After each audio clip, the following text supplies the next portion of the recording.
देखो बेटा question number 5 में ये कह रहे हैं तुम्हारे पास पी क्यू और R S they are two mirrors, ठीक है, दोनों मिरर हैं, ठीक है।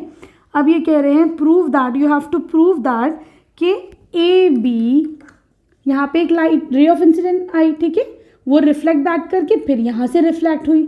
तो आपको क्या प्रूफ करना है कि ये वाली जो रे है A B is parallel to C D, A B जो है वो सी डी के पैरेलल है, ठीक है। चलो भाई प्रूफ कर देते हैं, रुक जाओ, लिख दो तुम इसके अंदर, सॉल्यूशन कर रहे हैं या आपको प्रूफ करना है, टू प्रूफ, ठीक।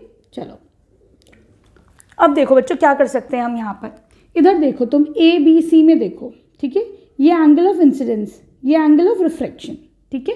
तो हमने क्या पढ़ा है बच्चों, यहाँ से तुम एक परपेंडिकुलर ड्रॉ करो इस पर, ठीक है, तो ये तुम्हारा परपेंडिकुलर है, राइट। यहाँ से मैंने एक परपेंडिकुलर ड्रॉ करा इस पर, ठीक।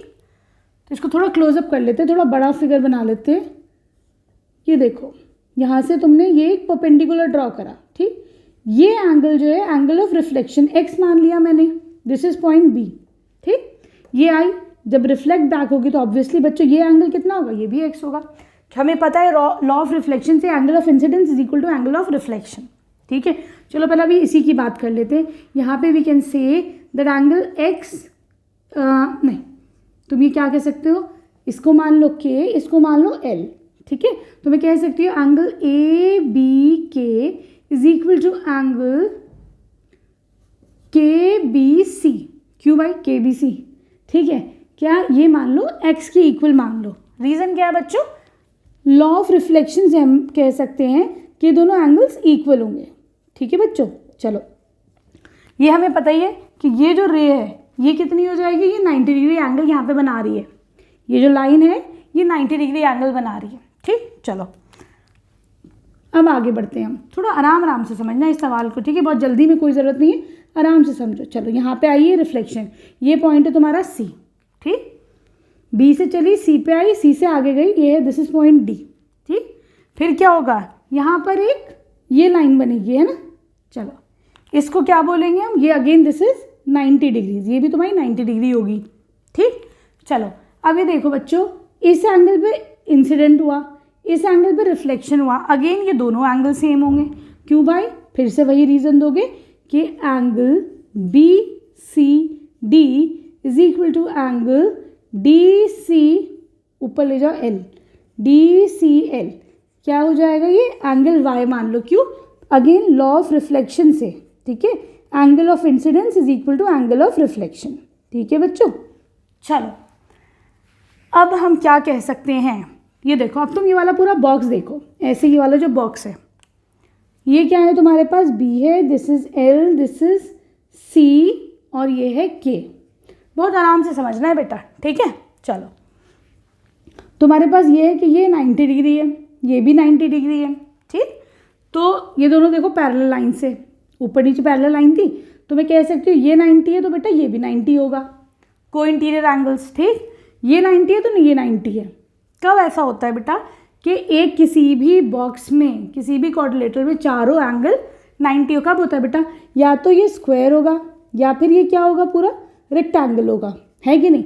तो हमने मान लिया कि भाई ये क्या है, पूरा पैरेललोग्राम है, B L C K is a parallelogram, हमने यही मान लिया इसको पैरेललोग्राम, ना स्क्वायर माना ना रेक्टेंगल मान लिया, ठीक है बच्चों, सही। तो देखो जब ये हो गया पूरा कि ये सारे एंगल्स तुम्हारे 90 हैं, सारे एंगल्स तुम्हारे 90 हैं और ये पैरेललोग्राम हो गया तुम्हारे पास, तो अब हम क्या कह सकते हैं पैरेललोग्राम में, तो ये लाइन देखो, ऑल एंगल्स आर 90 डिग्री, सारे एंगल्स तुम्हारे 90 डिग्री आ गए, ठीक है। एक सेकंड को इसको थोड़ा सा और इलेबोरेट करते हुए चलते हैं, ठीक है, और आराम से चलते हैं, ठीक है। अब देखो in quadrilateral B L C K, B L C के, इसमें क्या कह सकते हो कि ऑल एंगल्स आर 90 डिग्री, क्यों 90 डिग्री हो गए भाई, ये 90 और ये 90 है तो ये दोनों भी 90 हो जाएंगे, ऑब्वियसली सारे एंगल्स 90 है, तो this implies that B L C K is a parallelogram, एक पैरेललोग्राम है, ठीक बच्चों।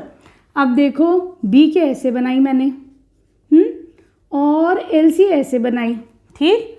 यहाँ से एक ट्रांसवर्सल जा रही है बी सी, ठीक है, देखो ये भी पैरेलल है, ये जब ये पैरेललोग्राम है तो this implies that B K is parallel to L C.